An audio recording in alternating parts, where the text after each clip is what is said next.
There are weaknesses that every single person has. I have weaknesses. Megan has weaknesses.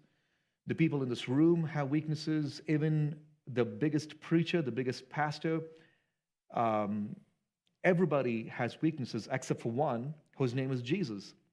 Jesus had no weaknesses because he was sinless. And I'm getting ahead of myself, but as long as we're living in a sinful world, participating in a sinful world, there will be weaknesses that's put on you, and there are weaknesses that you put on yourself.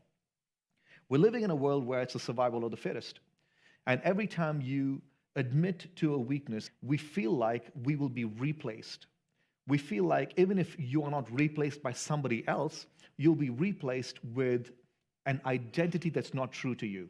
So, for example, if I admitted my weakness is insecurity, my fear in my flesh can be that my wife would want to respect someone who is secure and will not respect someone who is insecure.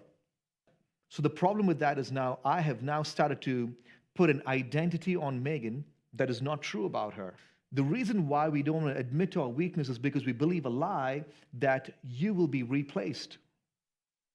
So if I would admit, now this is a true story, if I would admit that I have a problem with anger, that I have a problem with temper, which I do, and God is working on me with that, I've seen a huge change in my life, which is beautiful.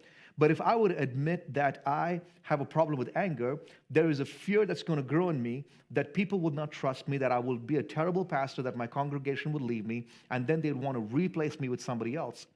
One of the reasons why we don't admit to our weakness is because there's a fear that's a lie, a fear that you will be replaced, and you'll be replaced, and you'll be replaced, and you'll be replaced, and then you'll be all alone because we were not made to live in isolation.